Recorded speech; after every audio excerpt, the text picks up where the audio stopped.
Hi guys!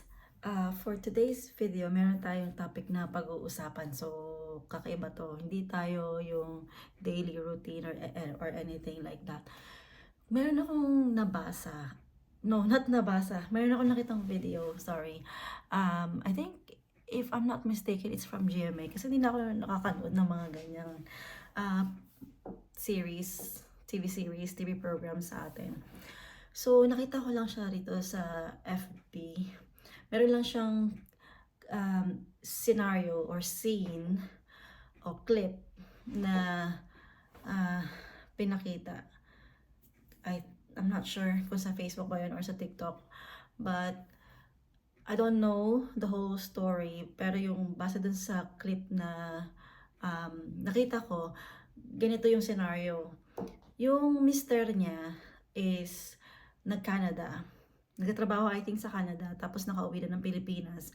And then, nag-uusap sila nung kanyang misis. Yung misis niya, binigyan siya nung list or ng gastusin or ng budget para dun sa birthday party nung anak nila.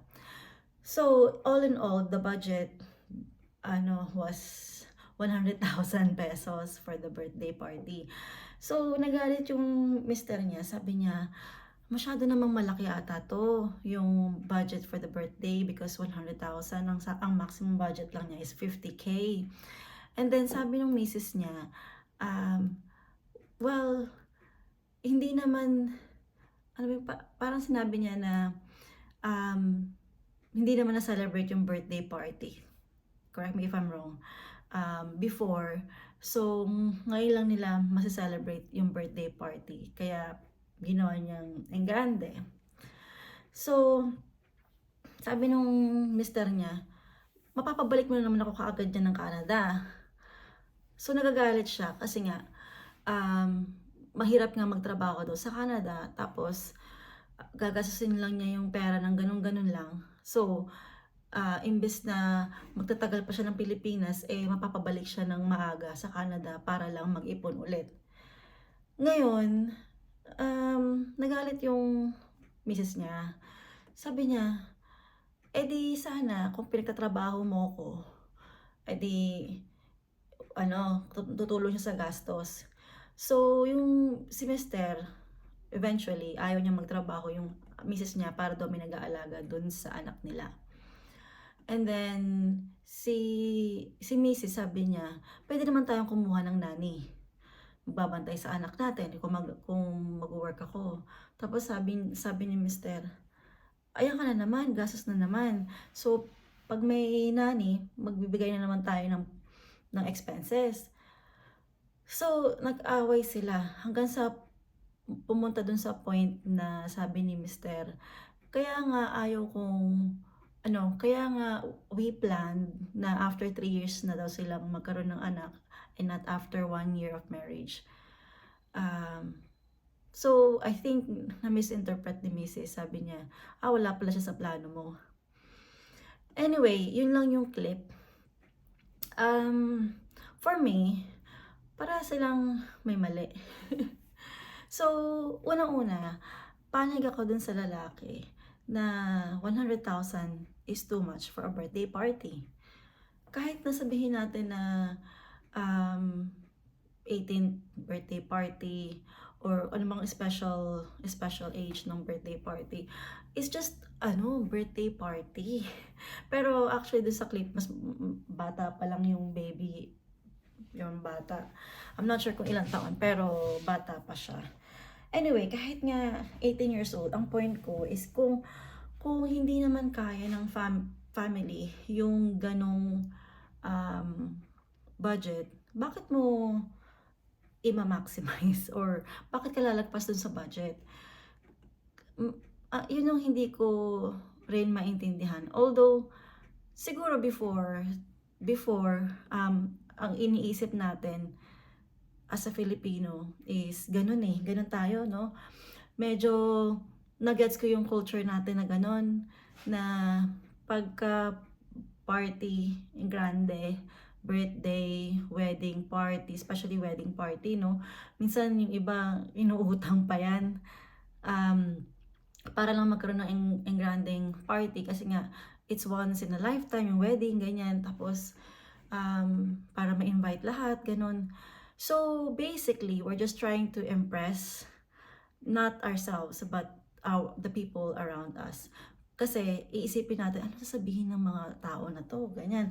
Dapat isipin nila na maganda yung wedding natin para pag-uusapan yan uh, for how many years, ganon. Or tatatak sa isip nila na, oh maganda yung wedding ni ganito, ganyan. Pero ang point ko, well ngayon, na ano na ako, nagtatrabaho na ako, ganyan. Tapos may asawa na ako at ano, yun. So alam, at living abroad, so alam ko na yung essence and worth ng pera. So kung hindi natin kaya yung 100,000, wag. Kung ang budget natin is 50K, go for the budget. And kung kailangan magtipid, mag below the budget. So, I don't think, especially pagka young kids, I don't think may ma-appreciate nila yon. Although, pwede mo sabihin na ipagmamayabang ng bata, yan, paglaki na, oh, maganda yung birthday celebration ko nung bata pa ako. Because of the pictures, the videos, ganyan.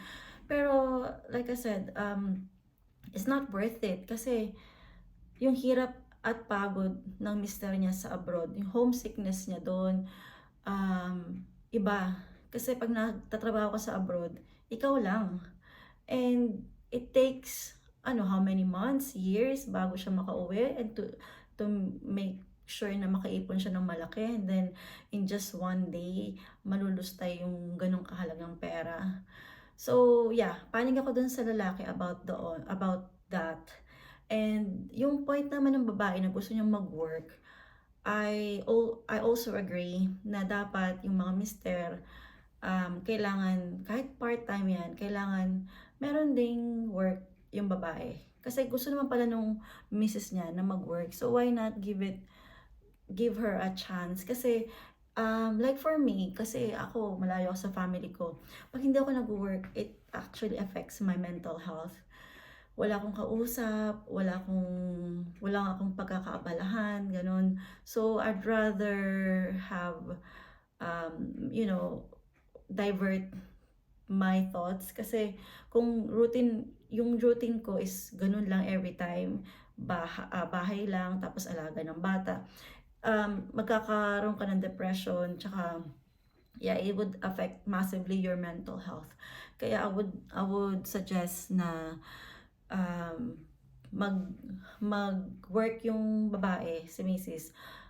Unang-una sa kanyang mental health. Pangalawa is para magkaroon siya ng independency. So, at least, kung anong gusto niyang bilhin, mabibili niya. And meron siyang hawak na pera na kahit na sabihin natin pangkakape niya, Starbucks niya, or bibili siya ng bag, at least hindi siya mako-question ng asawa niya, no? Kasi sabihin naman ng asawa niya na, pinaghirapan ko yan, tapos bibili ka lang ng bag, ganyan-ganyan, or bibili ka lang pang Starbucks mo, ganyan. We need leisure. We need to treat ourselves. Kahit nasabihin natin na full-time mom siya, she needs pampering. She needs to treat herself kasi mahirap maging full-time mom. Mahirap. Hindi yan yung ibang mga mister siguro iniisip nila na, oh, full-time mom ka, you're always on vacation. No, it's 24/7. Oh my gosh, 24/7 kang nagwo-work. Na wala kang day off. Well, in this case, yung work mo is household chores and the bata. So, iba mas nakakapagod yun. So, you really need to treat yourself, pamper yourself, give yourself a break na without questioning or without asking for money from your partner, and then sabihin lang nila na nilulustay mo lang yan ng basta-basta. Kaya I really suggest, or I really agree dun sa babae na if she wants to work, she has to work. And also, para nga matulungan niya in terms of financial yung asawa niya. When it comes to yaya naman, pwede naman nilang paghatian yung expenses ng yaya. And at the same time, kung kaya naman, kahit part-time job lang yung babae. And ayun, you really need a break. So, si Yaya, pwede siyang magluto, maglaba, gano'n. Tapos 'pag may time ka na sa anak mo, then you can do, taking care of him. Just make sure na most of your time is taking care of him.